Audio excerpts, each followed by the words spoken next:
नमस्कार। मेरा नाम भाऊ तोरसेकर। आप देख रहे हैं प्रतिवाद। दोस्तों, मराठी में मेरा प्रतिपक्ष यूट्यूब चैनल है।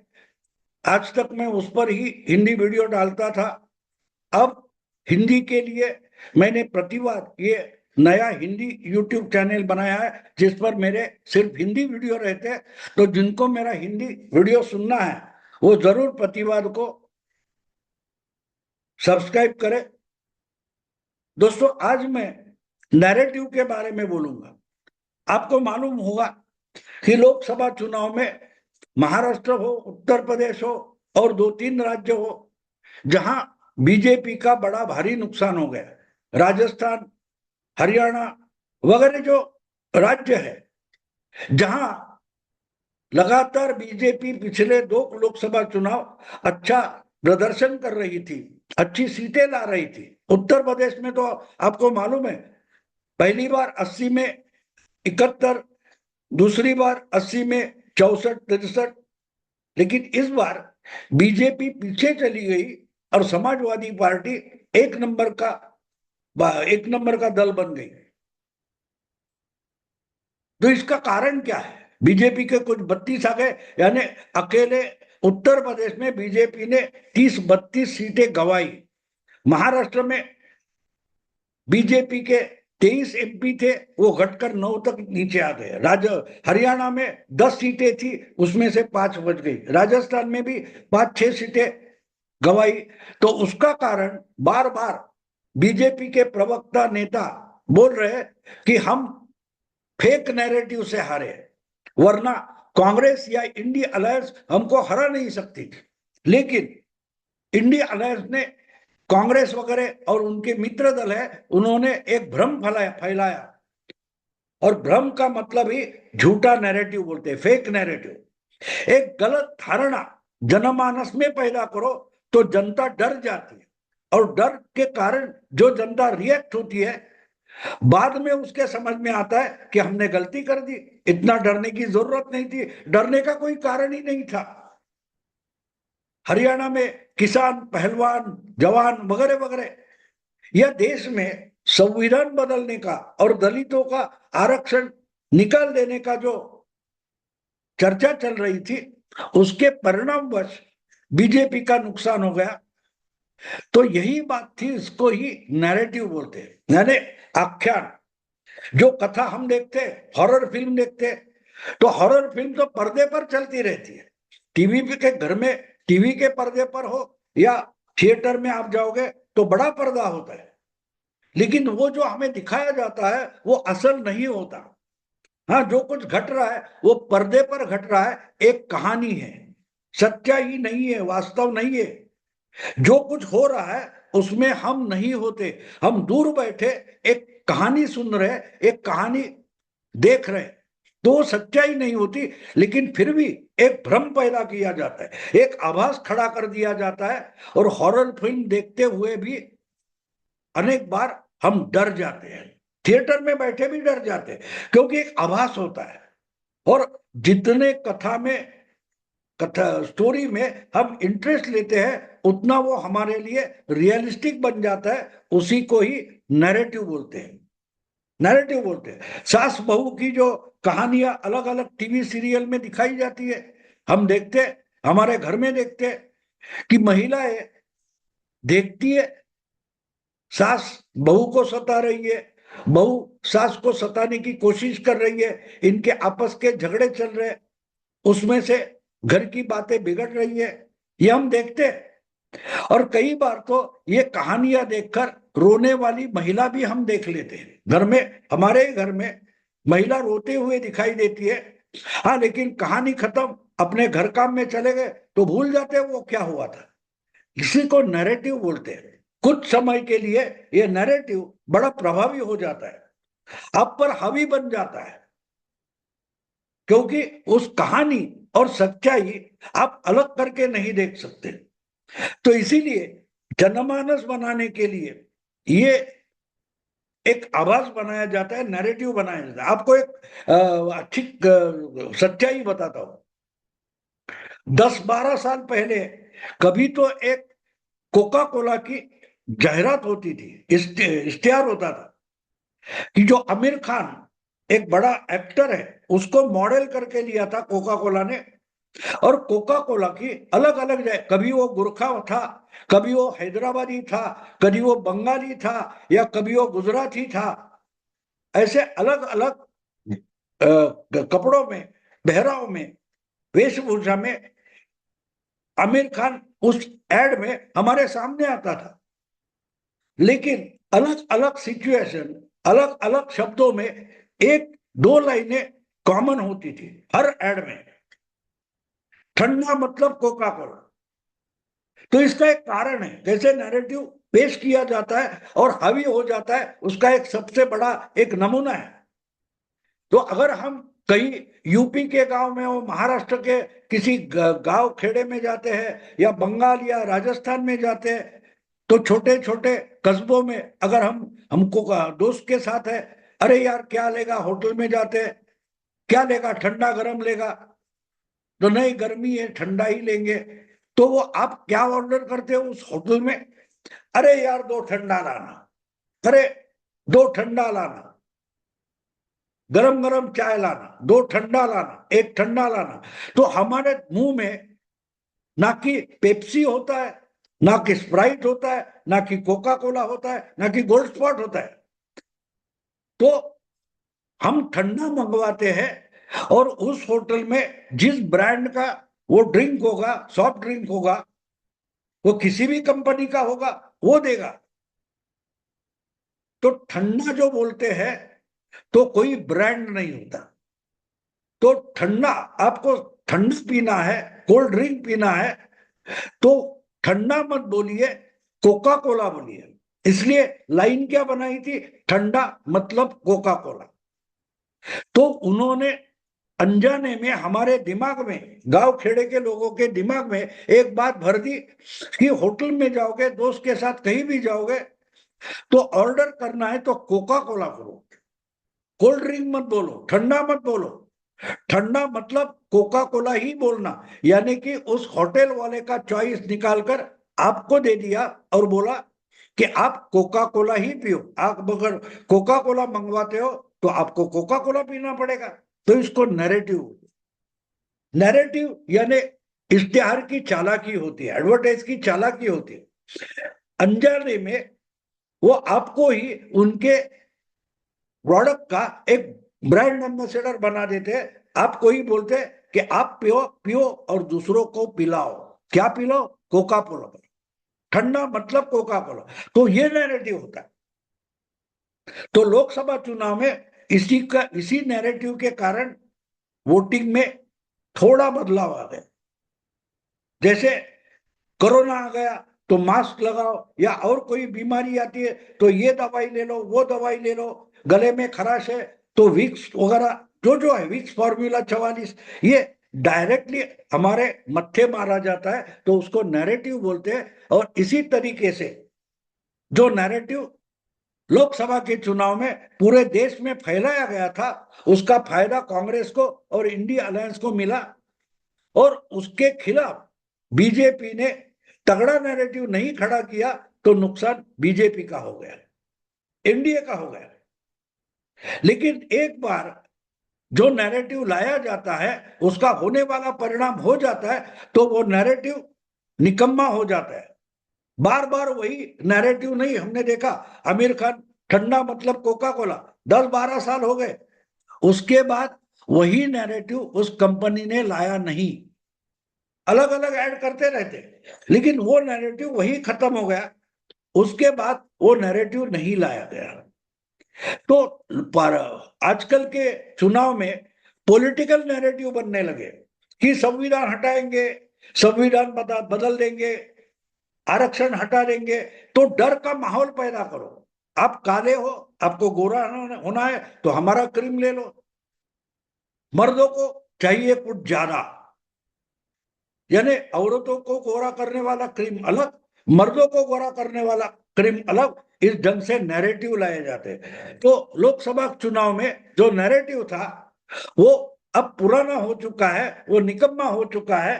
फिर भी एक बार जीत जाता है कोई, तो वो वही नैरेटिव को दोहराना चाहता है, और वही तो हरियाणा में हो गया।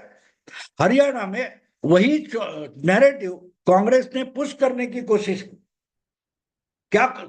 किसान, जवान, संविधान, पहलवान वगैरह वगैरह। तो ऐसा उनको लगता था कि जो किसान कानून के खिलाफ आंदोलन चला था, वो आंदोलन हमारे लिए फायदेमंद होगा। आपको एक चेहरा याद होगा, जब 1 साल से ज्यादा दिल्ली की सीमा पर आकर चारों तरफ से किसान आंदोलन के नेता, किसान संगठन के नेता बैठ गए थे और दिल्ली के नाक में दम करके रखा था। उनमें जैसे राकेश टिक्कैत वगैरह थे, वैसे ही एक नेता थे गुरनाम सिंह चढ़ूनी, जो मेरा ख्याल है हरियाणा के सिख नेता है, लेकिन सिख नेता नहीं, धर्म के नेता नहीं, एक समाज के नेता नहीं, खुद को किसान नेता मानते हैं। वो जोर शोर से बोल रहे थे कि ये सरकार किसान के खिलाफ है, ये सरकार को हराना है। उनको ही हरियाणा के मतदाता ने हरा दिया। अभी अभी जो चुनाव हो गए, उसके बाद एक उनका इंटरव्यू आया, उन्होंने बताया है कि हमने तो अच्छा माहौल कांग्रेस के लिए खड़ा कर दिया था, वो कांग्रेस पार्टी के है नहीं, वो अलग से इंडिपेंडेंट चुनाव लड़े थे, किसान नेता बनकर चुनाव लड़े थे। तो उनकी अपेक्षा ये नहीं थी कि वो खुद जीत जाएंगे इंडिपेंडेंट करके, लेकिन जो माहौल हमने बनाया है वो कांग्रेस के लिए है, वो बीजेपी के खिलाफ है, तो उसका फायदा कांग्रेस ने उठाना चाहिए था, ये उनकी अपेक्षा थी। लेकिन ऐसा कुछ हुआ नहीं। हरियाणा में लोकसभा के समय ये चल गया था, लेकिन विधानसभा का जो चुनाव हुआ उसमें कांग्रेस बुरी तरह से हार गई। बीजेपी लगातार तीसरे बार बहुमत लेकर सत्ता में आकर बैठ गई। तो चढ़ूनी बोलते कि कांग्रेस ने हमने बनाया हुआ माहौल बिगड़ा, ना उसका फायदा उठाया। तो एक तो उन्होंने कबूल कर दिया कि उनका आंदोलन किसान हित के लिए नहीं था, बल्कि कांग्रेस हित के लिए था, बीजेपी का नुकसान करने के लिए था, लेकिन किसान हित का उस आंदोलन से कोई लेना देना था ही नहीं। तो ये नैरेटिव होता है कि देखो, जब तक मोदी रहेगा, जब तक बीजेपी की सरकार रहेगी, किसानों का नुकसान ही होगा। तो उसका एक परिणाम हमने लोकसभा में देखा कि कांग्रेस जो 0 सीट थी हरियाणा में, 5 सीटें, आधी सीटें जीत गई। लेकिन वही कांग्रेस वही नैरेटिव लेकर विधानसभा के चुनाव में उतरी और चुनाव हार गई। जबकि पूरा का पूरा माहौल, ओपिनियन पोल, चढ़ूनी जैसे जो प्रचारक थे, सब एग्जिट पोल, सब सब माहौल बना था, लेकिन फिर भी हार गए, क्योंकि जो झूठा नैरेटिव पेश कर रहे थे और लोगों को भड़का रहे थे, तो लोगों की समझ में आ रहा था कि ये सच्चाई नहीं है, एक आभास है, ये भ्रम फैला रहे हैं। तो उस भ्रम को खत्म करना जरूरी है। ऐसी जब बात लोगों के दिमाग में आती है, वोटर के दिमाग में आती है, तो वोटर उस नैरेटिव को हरा देता है। तो हरियाणा में हमने देखा कि फेक नैरेटिव को वोटर ने हराया और उस कारण बीजेपी जीत गई। बीजेपी का नैरेटिव जीता नहीं है, कांग्रेस का नैरेटिव हारा है। और उसका अगर आपको सबूत चाहिए तो वो गुरनाम सिंह चढ़ूनी का इंटरव्यू हम देख सकते हैं। तो ये मैं इसलिए इस सब हरियाणा नैरेटिव पर बात की कि जिस नैरेटिव के कारण किसान, पहलवान, जवान वगैरह वगैरह, वो झूठा नैरेटिव था, तो वो हारा, क्योंकि कांग्रेस उसका फायदा नहीं उठा पाई, क्योंकि फायदा उठा ही नहीं पाती, उठा नहीं सकती, क्योंकि जो ऐसा झूठा नैरेटिव होता है, फेक नैरेटिव होता है, वो एक समय चल जाता है, लेकिन एक बार इस्तेमाल करने के बाद उसका फिर से इस्तेमाल नहीं कर सकते, उपयोग नहीं कर सकते। Use it, throw it. आज के बहुत सारे सामान मार्केट में मिलते हैं जो एक बार ही यूज करके फेंक देने होते, उस तरह होता है। शेविंग करने के लिए, ऐसा होता है। तो इसलिए अगर वही बात महाराष्ट्र में रिपीट होगी विधानसभा में, तो क्या होगा ये सोचो।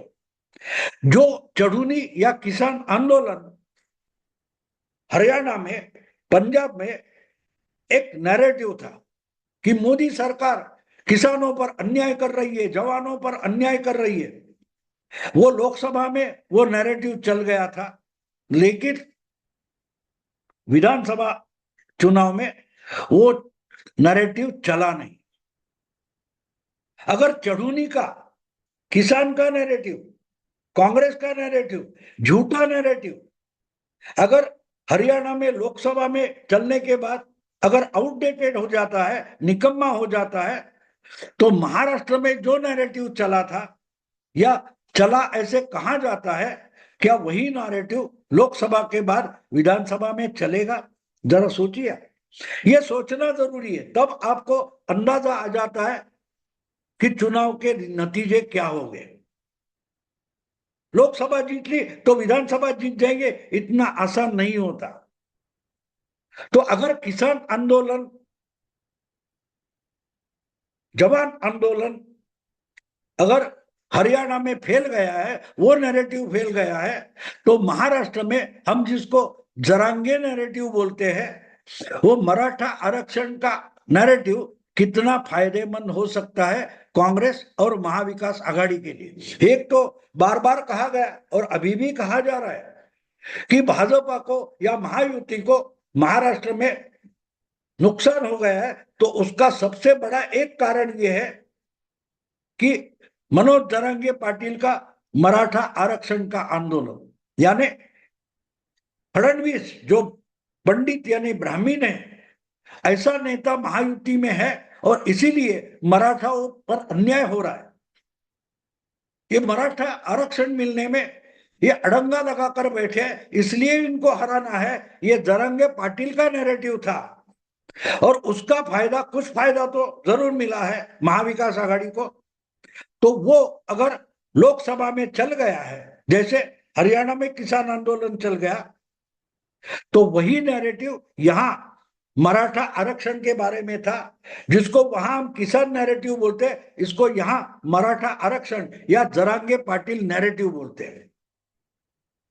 तो वो अगर वहां फंस गया है, तो यहां जरांगे पाटिल का पुराना हो चुका नैरेटिव कितना चलेगा, ये जरा सोच लीजिए। वहां जो चढ़ूनी बोल रहे हैं, वही बात 23 नवंबर के बाद क्या जरांगे पाटिल बोलेंगे? आज हरियाणा का नतीजा आने के बाद और कांग्रेस की बुरी हार होने के बाद वही किसान नेता गुरनाम सिंह चढ़ूनी बोल रहे कि हमने इतना अच्छा माहौल बनाया कांग्रेस के लिए और कांग्रेस उसका फायदा नहीं उठा पाई और कांग्रेस बुरी तरह से हार गई, तो ये कांग्रेस की नालायकी है। तो जरांगे पाटिल कौन सा नैरेटिव बना रहे? लोकसभा के पहले से और लोकसभा चुनाव के नतीजे आने के बाद मराठा आरक्षण के सबसे बड़े नेता बन गए हुए मनोज जरांगे पाटिल आज कौन सा नैरेटिव बना रहे? फडणवीस को हराना है, महायुति को हराना है, बीजेपी को हराना है, क्योंकि यही तो मराठा आरक्षण के सबसे बड़े अड़चन है। ये तो लोकसभा में कुछ तरीके से चल गया था। अगर विधानसभा में ये भ्रम लोगों के दिमाग से चला जाएगा, तो लोकसभा विधानसभा के नतीजे 23 नवंबर को क्या आएंगे ये सोचो। और जब ये नैरेटिव, जो झूठा नैरेटिव है कि फडणवीस ही दुश्मन है, फडणवीस ही आरक्षण रोक कर बैठे हैं, ये नैरेटिव, फेक नैरेटिव अगर नहीं चला और महाराष्ट्र में महाविकास आघाड़ी हार जाती है, तो यही मनोज जरांगे पाटिल क्या बयान देंगे ये सोचो। जैसे वहां के किसान नेता गुरनाम सिंह चढ़ूनी कांग्रेस को गालियां दे रहे, जरांगे पाटिल क्या महाविकास आघाड़ी या कांग्रेस एनसीपी की आरती करेंगे या इनको गालियां देंगे कि मैंने इतना अच्छा माहौल बनाया था आपके लिए, आप फायदा ही नहीं उठा पाए? क्योंकि अगर किसान नैरेटिव हरियाणा में नहीं चला है, तो महाराष्ट्र के विधानसभा चुनाव में धरंगे पाटिल का नैरेटिव, मराठा आरक्षण आंदोलन का नैरेटिव चल सकता है। सोचिए, क्योंकि हरियाणवी वोटर हो या मराठी वोटर हो, वो पागल नहीं है, दोनों हिंदुस्तानी है और उनकी सोच एक ही ढंग से चलती है कि वो सच्चाई देख लेते हैं, समझ लेते हैं, उसकी जांच भी करते हैं और झूठे को झूठा साबित कर देते हैं। देखते हैं दोस्तों क्या होता है 23 नवंबर को। अभी मैं यही रुकता हूं। अगर ये वीडियो पसंद आए तो लाइक कीजिए, शेयर कीजिए और प्रतिवाद को सब्सक्राइब कीजिए। नमस्कार।